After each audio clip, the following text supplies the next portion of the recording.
Om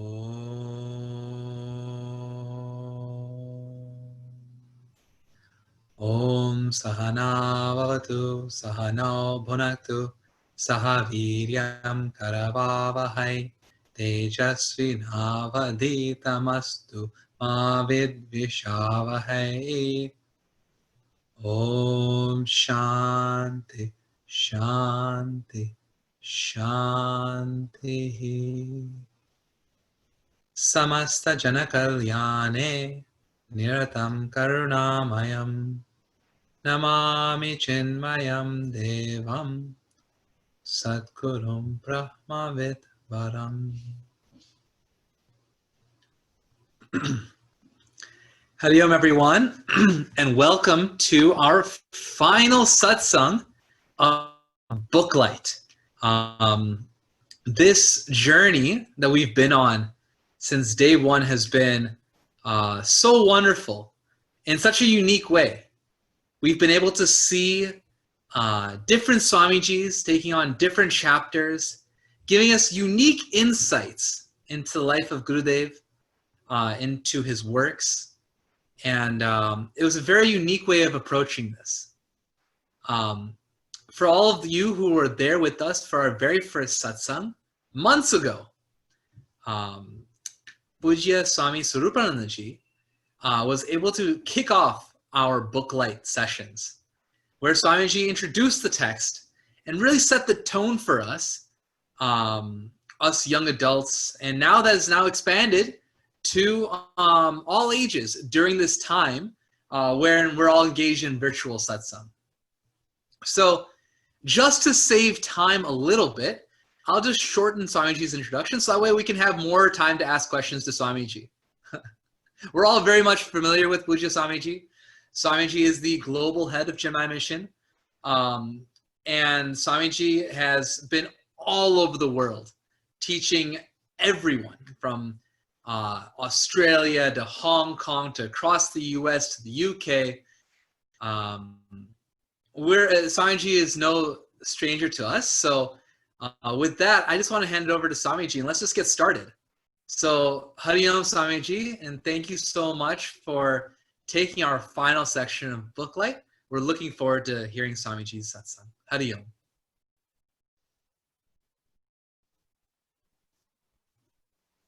Hari Om, everybody. I'm very, very delighted that over the months, you all have met online and discussed and heard, discussed, reflected on We Must.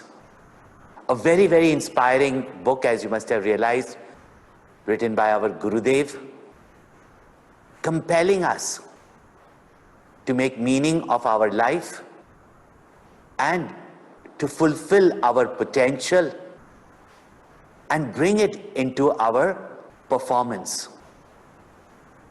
The compulsion with which Gurudev has composed or written this We Must, I also had an opportunity to read it when I was in the Yuva Kendra, and it was very, very inspiring for me at that time.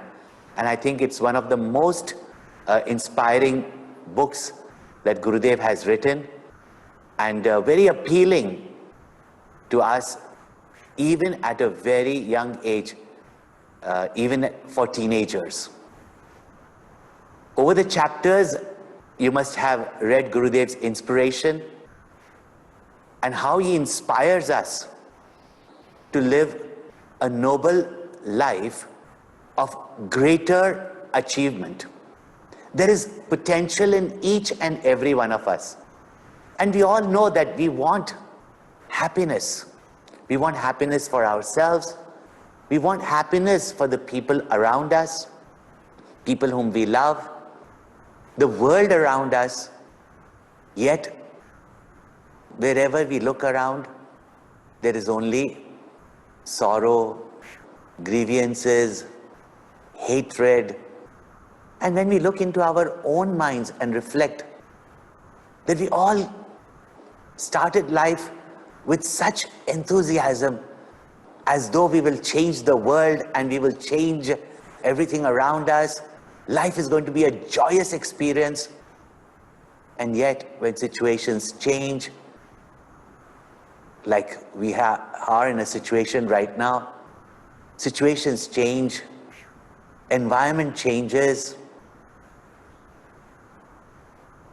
we give into those situations, and when they're not the way we want it to be, we experience in our life sorrow, frustration, and many lives just wane away.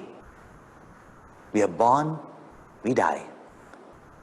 But in the very first paragraph of this 21st chapter, Puja Gurudev points out that if life has a sense of purpose, if our goals are high,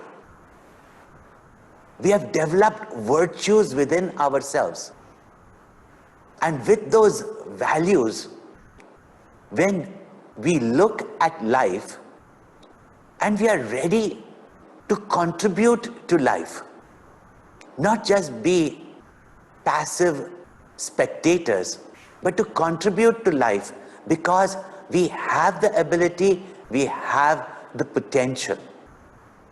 But for that, we must keep a high and noble goal. There must be a sense of dedication which comes when we have got love and passion for that noble goal. And we are not able to reach that goal, that sense of fulfillment, because whenever we start any action, somehow these two things creep into us. And the essence of spirituality is, as well as the means for happy living is, that these two things, this sense of ego, individuality, and the selfishness that arises out of it, when these two are there, our own work gets contaminated by this ego. Our intentions become so small and petite for just self-gratification that we do not see that our well-being is there when there is well-being of the people around us. None of us are an island on our own.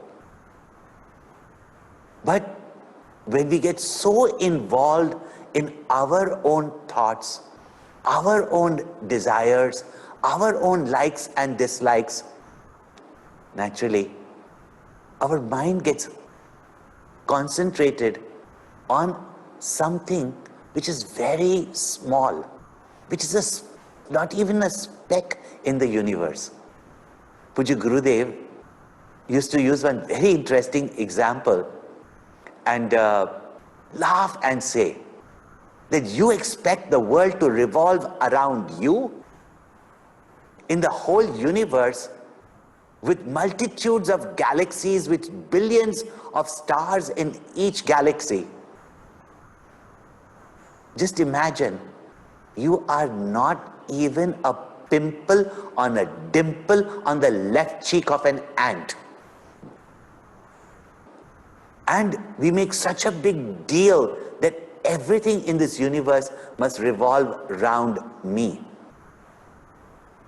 When this minuteness comes into our thoughts, our mind, which is very capable, which has been equipped, this mind which has got the capacity and is a part of the total mind, we do not even express into our performance even a minute capacity of our own minds. Even our own minds has got much more capacity. Not that we just believe and become egotistic about it. but expressing our fullest potential in our contribution to the world with a sense of dedication, with a sense of a higher purpose. And without that purpose, there is no intent. And with that purpose only, we are inspired, we are driven. Now, very often people ask, how do we find our purpose? Puja Gurudev has repeatedly pointed out that whatever duties, and even the Bhagavad Gita, that is there in front of us, when we are faced with situations because of the results of our own actions, our own choices, or the totality,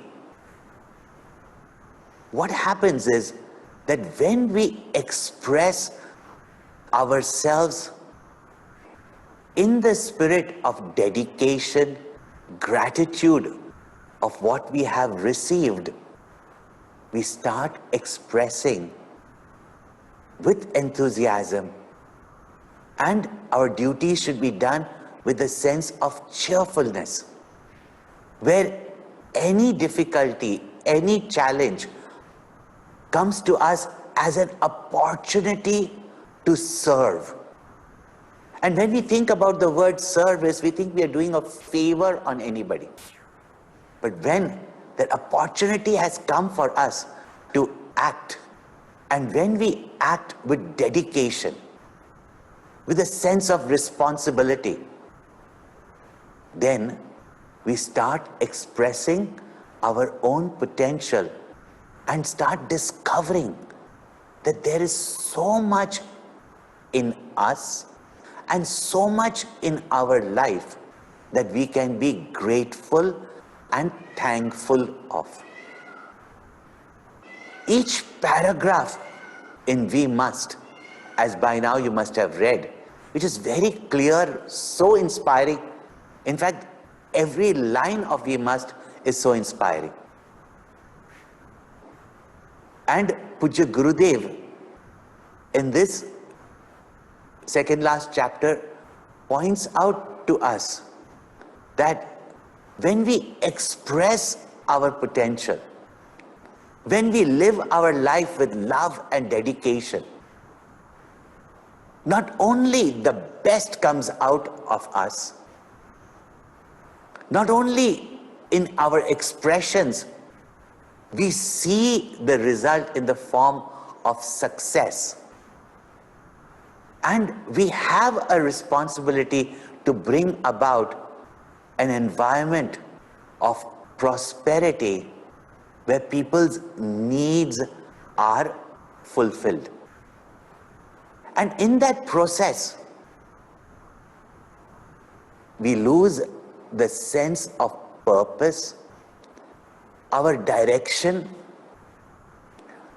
our grand vision that we are part of this totality, and we also have to contribute to this totality. And when this ego comes in, not only we begin to limit ourselves, but the expression of our potential, the expression of our nature, the ability and capacity that we have, the achievements that we can gain for ourselves as well as for the world, gets restricted, and smaller our thinking, mightier is our ego, whose shadow darkens the path in front of us. And when knowledge and light, wisdom is behind us, and we refuse to face it, that shadow of darkness in front of us is our sense of ego individuality, which starts creating in us the sense of loneliness, isolation, and its consequent sorrow, grievances, blames. And in doing so, we not only create a life of sorrow for ourselves, but also for the people around us. While our life is to be happy, we all want to be happy. And the secret of happiness is that be self-inclusive. The more happiness we try to spread to the people around us, with cheerfulness, with a sense of gratitude and responsibility, and not be burdened by that sense of responsibility. When we start doing it, not only it brings a sense of fulfillment, joy in our life, that even recognition, acknowledgement, praise from the world around us also does not matter, because the sense of fulfillment that you feel within yourself is its own reward. You will find many letters of Gurudev if you go on to our website, and in that go to our archive section. You will find how Gurudev used to motivate himself. And in motivating himself, he did not push people, he did not drive people. But as he says in these last two concluding chapters, be yourself an inspiration to yourself and demonstrate to others, not by showing off, but by living it. And that's how Gurudev demonstrated this kind of living. And every word that we read in his books, every inspiration he has given and has been able to inspire and motivate millions of people, even now continues to do that, because he did not just preach, he lived it. And therefore, he says, we must live it. We must live what we believe to be noble, to be great. We must live it in our life. Be a demonstration of it. And in the process, we will not feel criticized. We will not be disheartened when people criticize us, become jealous, or even oppose us. Because the joy of fulfillment within ourselves is a reward in itself. But when we keep on desiring, expecting, we build for ourselves an edifice of sorrow. And such inspiration starts waning away. Our ego again creeps in. And the whole essence of spirituality is, the secret of success is that happiness is gained in infinitude, not in limitations. And yet we aspire for only small things. Reach out for the infinite and recognize that this whole universe will continue, this whole universe will expand, this whole universe will find its balance, as well as there will be at times of chaos, things are happening. Then one will think, why should I act? And we should not have the ego that I am going to change the world. With or without me, the world continues. Then the question that comes is, why should I do anything? Bhagwan Shri Krishna, and if you see, Gurudev has said so beautifully in this chapter, be an instrument in his hand. even though everything is happening and the world will progress, but the fact that we have been placed in this world, when we have that sense of purpose, and Gurudev emphasizes that determination and that fortitude, that in spite of all obstacles that may come around us, that sense of fortitude to bear and move ahead in life. But all this is possible when we do not get affected, we don't give up, when we understand that we are an instrument in the hand of the totality. And he says, become a flute in his hand. And let him bring out that tune which creates the rhythm of the universe. And when we live in harmony and rhythm of this universe, then we bring out the music in our life.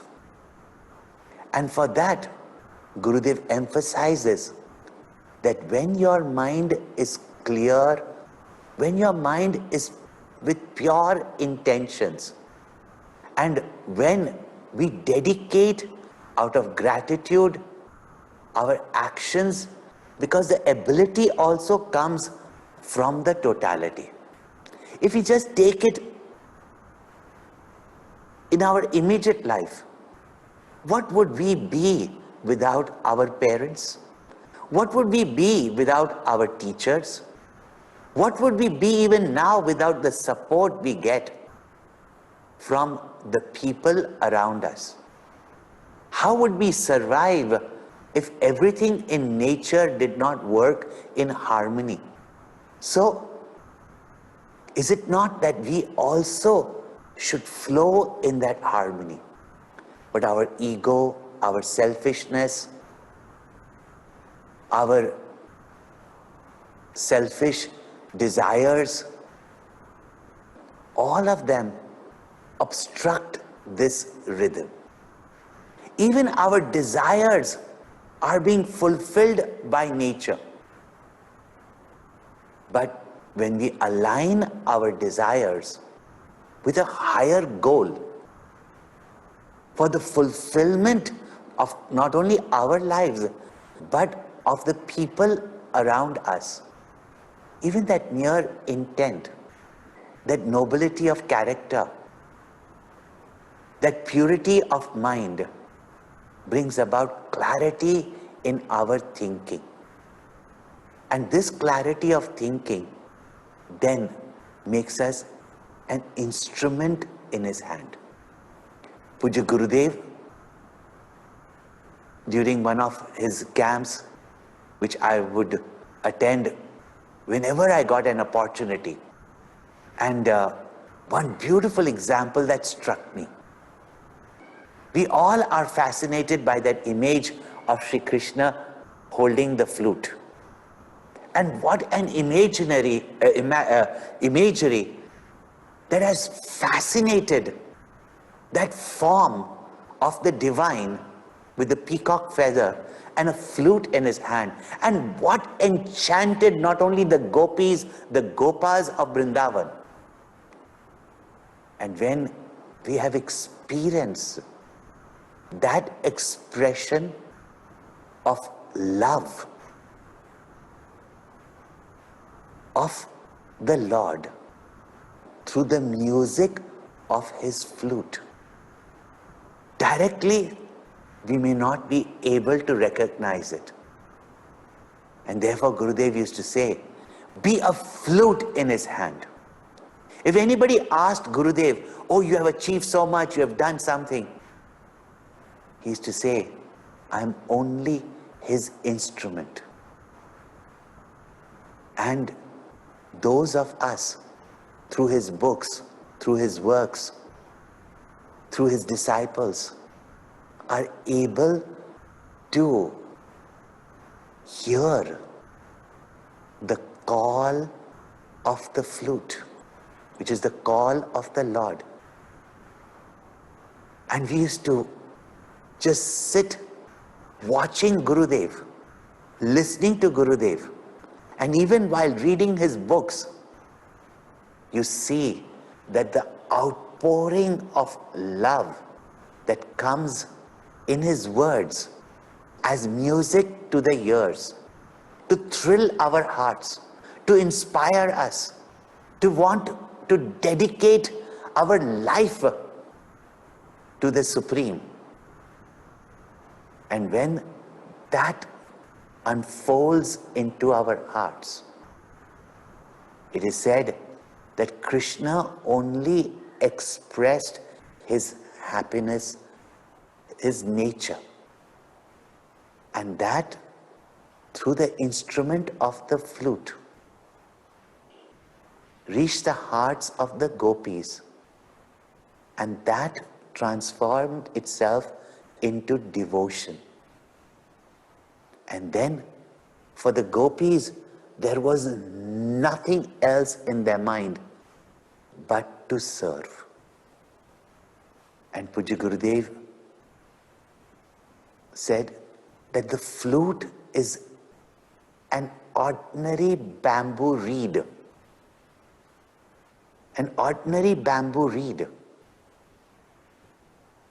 But Shri Krishna takes it as his flute to bring out the most melodious tunes, to delight the hearts of people and the entire universe, because the flute is empty.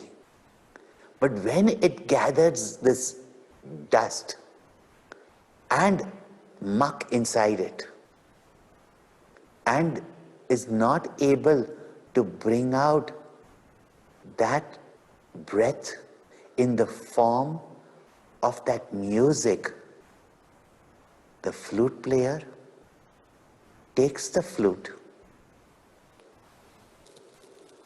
bangs it only to remove the dust. Whenever this ego enters our heart, with daily introspection, with regular reading of we must bring it out. Otherwise, the loving, compassionate Lord takes the flute and he gives it a bit of banging. And when such banging comes, do not complain. Do not lose your faith. Remember, he is only making you the fittest instrument to bring out his music. And therefore, in the last chapter, Gurudev concludes that we have been given an intelligence, and we must make that intelligence function in this world. This intellect, with this intellect, we have made great discoveries from nature. With all our various sciences, we have tried to modify the world for our convenience.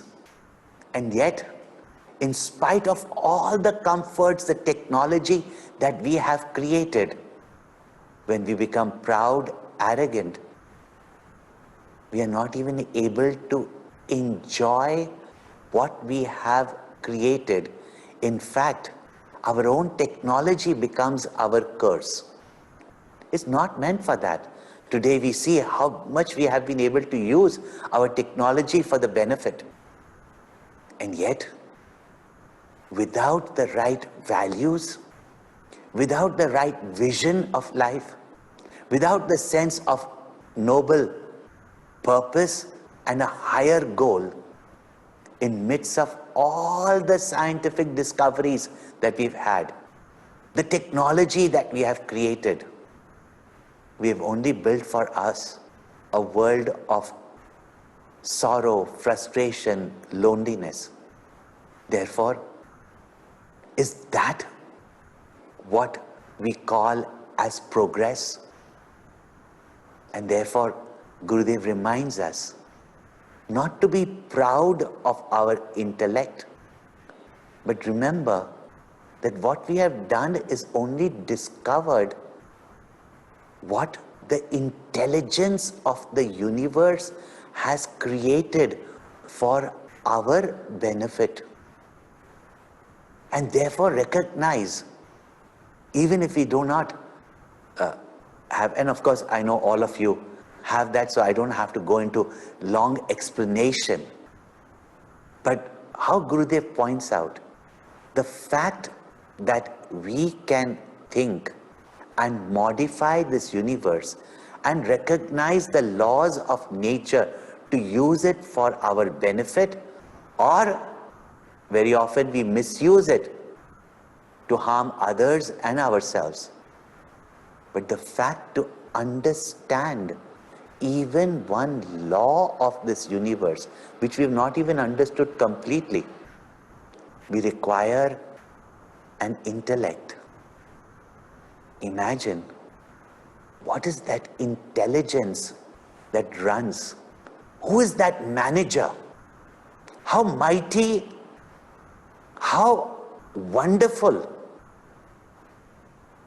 must be the creator of this rhythmic universe, and the intelligence behind it, the precision with which it is managed. And whatever we may consider not conducive to us is also a part of that intelligence. And when we surrender to that intelligence, we do not have this ego, and with our limited mind and intellect, if we can achieve so much, imagine when you get online with the higher power.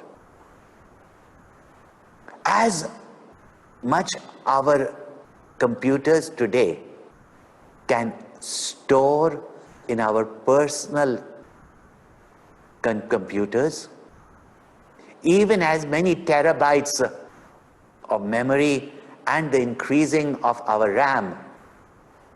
And you know that how important it is to increase the RAM in you. As much as you increase, still the capacity of our personal computers are very limited compared to what lies in cyberspace, what not only lies in the cloud or stored in the cloud, but beyond that also. And when we surrender, when we tune up to this totality, that is called as the mind of God. Even Einstein has said, the only thing worth knowing is the mind of God. All else is just information. And when we tune up to that totality, and how do we tune up? When we align our personal goals with the total goal. When we surrender our ego and become an instrument and allow the whole rhythm of the universe to flow through us, not only our achievements are great, but at the same time, we are able to bring out that greatness from us. And Pujya Gurudev keeps on emphasizing, we must. And for that, when we pray, and pray is not beggary for our selfish things, for that God has given us all the capacity. Gurudev used to roar. We have been given all our capacity, if only we remember the Supreme and know what we have got, we can express that and have the fulfillment of our desires, our personal goals, whatever it may be. For that we do not have to go and beg the Lord. But with our knowledge, if there is virtues and there is a sense of dedication and surrender, and feel that we are an instrument in His hand, our prayer is that, O Lord, as even in the Gayatri Mantra, Dhiyo Yona Prachodayat, and our intellect can be brightened when the impurities, the selfishness, the ego from us is eliminated. And we should pray for that. Give us a lofty vision. Remind us constantly of the greatness of the Lord. Let our actions be out of gratitude and dedication. People will criticize, as Gurudev has written. Which sage did not even our own Gurudev had to go through so much criticism? And this comes even from our own people. It will happen. Great people have had to go through it. But with the fortitude and determination, with the feeling that we must, in spite of all the criticisms, we have to work and express by making our life an offering of gratitude to what we have received. And therefore Gurudev used to laugh and say, we don't pray to God, we pray upon God. And therefore in life, even when criticism comes, even if people seem to oppose even your good and noble thoughts, do not be disheartened. We still have to work. We must. So Puja Gurudev keeps on compelling us, we must. Puja Guruji had said in the 50th year of Chinmaya mission, we can, we must, and we have to assert to ourselves, we will. And once we make this conviction that after studying we must, we will. And if we will, then we will find out and feel that we can. And because we can, we must. And being children of such a great Rishi culture, and that is not only confined to one country, still we being part of that Rishi culture, we have the sense of responsibility to demonstrate to the world the greatness of this knowledge and feel that sense of dedication that we must. Gurudev used to teach us with such inspiration that we all felt that even if we can do a little bit in his mighty work, we must. So with that, I leave the session open for any questions, but remain inspired and feel that you are his instrument, and you must allow his music to flow through you to the world around you. Swamiji, Yes. have Swamiji with us, and we have Puja Swamiji for the first session, and now we have Puja Swamiji for the last session. So we're very, very happy with that. At this point, we'd like to open up the Q&A. So if you have any questions, please do send them to me on chat, and then I can ask them to Puja Swamiji. We do have our first question. Swamiji, we are not to be changing the world.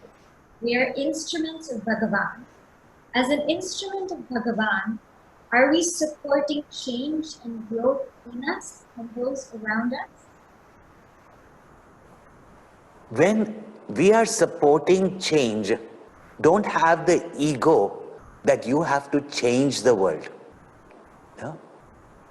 Whatever noble ideals, convictions that rise in your mind, without this ego that I am the one who is the doer, things should be my way.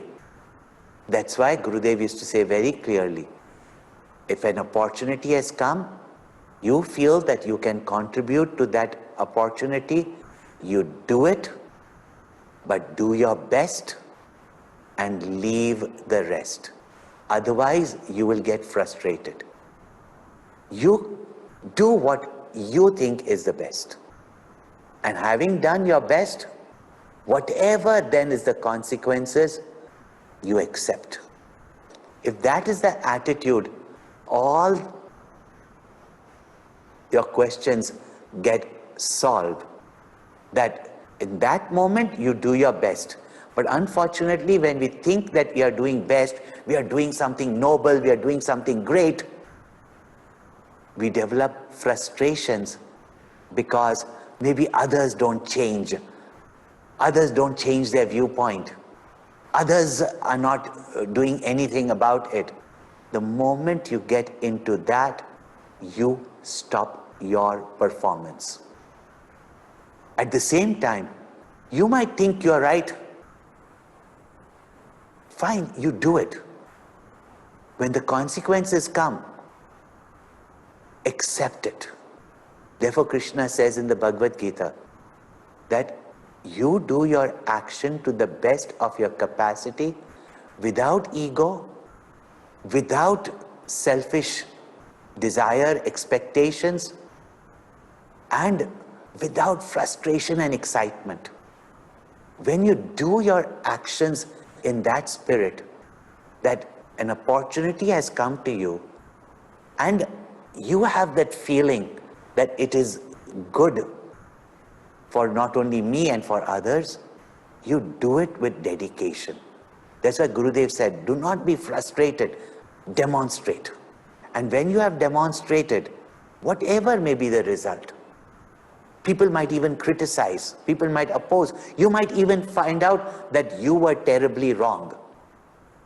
But if you accept that result, your mind is calm, and in that calm mind, the intelligence function, and you realize whether you were wrong, whether you did something wrongly, and there also not sit and regret, but the clarity comes that how I should perform better. This is why it is said, do your best, leave the rest. Karmanyevadikaraste ma phaleshu kadachana. Do your actions with dedication. But when the results come, accept. It's a learning experience.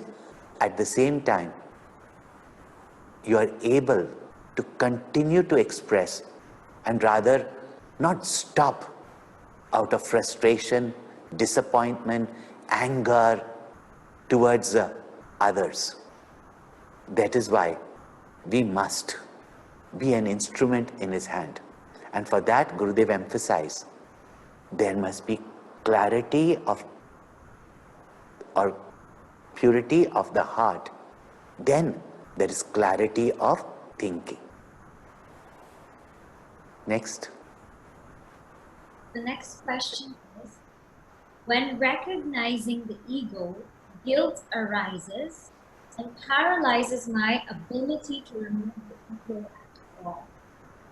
What to do in this case, and how much guilt is useful?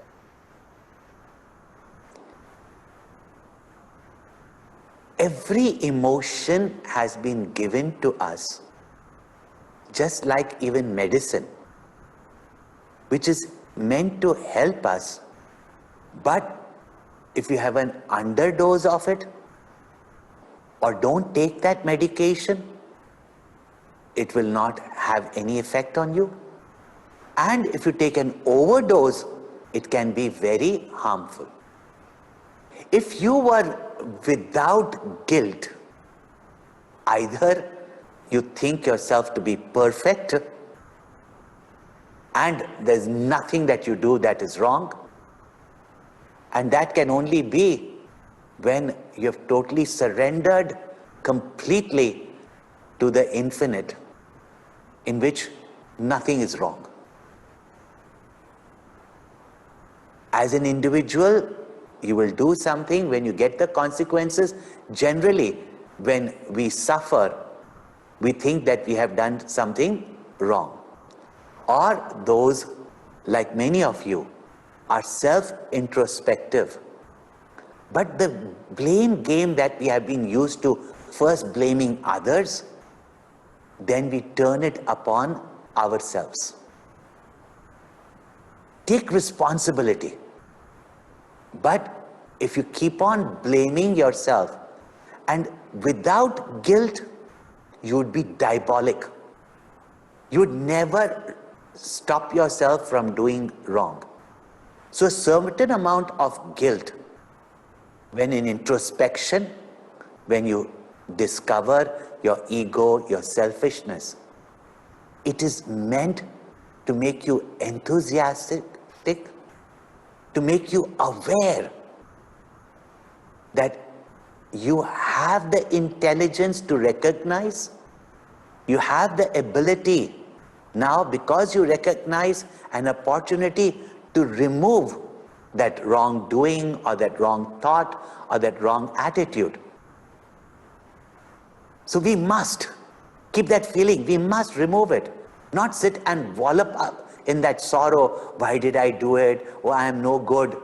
Don't allow those thoughts to penetrate your mind. In fact, not being egoistic, but congratulate yourself that at least you have recognized your mistake, your limitations. And when you recognize that, don't be disheartened. Don't sit and regret. Therefore, Krishna says, don't live in the regrets of the past. That only becomes your ego. After some time, to protect yourself, well, I'm bad. That's how Duryodhan was. I'm bad, I don't know, I can't improve, so I'd rather be bad only. Ravan was like that only. No? So whenever they felt guilt, they just justified, well, that's how I am, that's my nature. No? So, do not remain in guilt. Use that guilt positively to transform yourself. Even if you make 1,000 mistakes, and Gurudev emphasizes in this last 2 chapters also on forgiveness. You can learn to forgive others, but learn to ask for forgiveness for yourself. And if you can't forgive yourself, ask God to forgive you. And start afresh. The glory of man is not never to fall. But if you see the life of the great people, including the rishis, who have spoken about their own falls in the scriptures, their glory was not that they did not fall. They fell for everything that people fall for. But their glory was that they rose up from that fall. So, don't be into self-condemnation. Uddharet atmanatmanam. Krishna says, lift yourself by yourself. Na atmanam avasadayet. Do not look down upon others. Do not look down upon yourself. You are your best friend. You are your deadliest enemy. You condemn others and condemn yourself. You are the worst enemy of yourself. But once you are aware of your mistakes, you learn and correct yourself, you become great. So in the acknowledgement of your mistakes, don't develop the ego of regrets, but rather become an instrument for change within yourself and be the change that you want in the world. Thank you, Swamiji. One last question. We must instills within us a great sense of passion and sometimes impatience. How can we be sure to be patient on the path and hasten slowly while still moving with the fire of we must? See, that's why Gurudev said, develop the sense of fortitude. And emphasizes that there must be love in our action. Observe your parents. Do they give up on you? And today, if they are, then you can imagine what we must have done to them, no? When there is love in our hearts, a sense of forgiveness, then we develop that intelligence that we must do, but not have the ego that things will be our way, even if we think it is noble, it is right, it is good. Everything unfolds in its own time. It is a result of our action. We might think that we have done our best, but we must continue to do our best. And whatever the result comes, it may not be as you imagine it, but because of your right intentions and your ability to do that action well, whatever results come is the best for you and even for others. And therefore Gurudev emphasizes in this last chapter also, that you continue. And for that you have to have fortitude. Don't be impatient, he says. Now you say, how will we not be impatient? I remember one very beautiful joke that Guruji had said. That one man went to the priest and said that everything around him is collapsing. He has been fired from his job, his wife is about to divorce him, his children have left the house, his life is collapsing around him. Oh, please bless me. That priest whose this man's wife also must have come to talk to him, said, the reason for your sorrows and frustrations and your disappointment and failures is that you are impatient. So he said, how do I get this patience? So he said, go pray. And he went in front of the altar and he sits down there and says, oh God, please give me patience, but give me right now.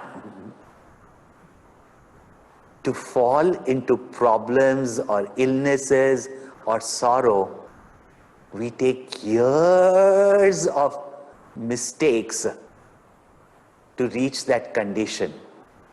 But when we do Aarti also, kshan mein dur kare, So we want the removal of our sorrows instantly. It is possible. Yet, life, the total mind, when it makes us see, and even when we find obstacles in our path, and we feel things are not happening, Gurudev says, continue, because very often we give up. And I remember this one statement, even realization. He used to say that it is sometimes just round the corner. You just have to make that U-turn that the Shiva Linga points out to us. You just have to make that turn and we give up. So don't give up. Continue. Pursue. But without frustration, without this ego that it will happen the way I want it, when I want it. I make it an offering to the Lord. Let Him give it when He thinks is best for me. Just as you asked your parents, Mummy, I want ice cream, when you were little children. It's not the parents are not going to give you, but only when the climate is fine, good, the weather is good, and if you have an infection in your throat, it's cured, they will give you the ice cream. Meanwhile, you can get frustrated, I want it now. But leave it to the wisdom of the universe that the rains come at the right time. And Gurudev gives a beautiful example. You'll find that in Bhaja Govinda, and you'll also find it in Manual of Self-Unfoldment. Yeah? That if in your impatience you pull out the petals of the flower for it to open, it will neither have the beauty nor the fragrance. You just water the plant and patiently watch. You've done your bit. Let the flower bloom in its own time. And when it blooms in its own time, it has its fragrance, it has its beauty. You pull out the petals in the anxiety to get the fruit. But as the flower wafts its fragrance and spreads its beauty, the bee comes and pollinates it. The petals naturally fall. You just keep on watering the plant when necessary and watch the unfoldment. And even watching that unfoldment gives you such a joy. It is meditation. It gives you such a joy that you begin to recognize when to do and when to just be and let be. When that knack we develop, that wisdom we develop, impatience will go away. Meanwhile, assert to yourself that things will happen in that time, and after my doing the best, whatever I get is the best, and I get it at the right time, at the right place, in the right phase of my life. Trust the justness of the universe and the wisdom of the universe. Hari Om. Thank you, Swamiji.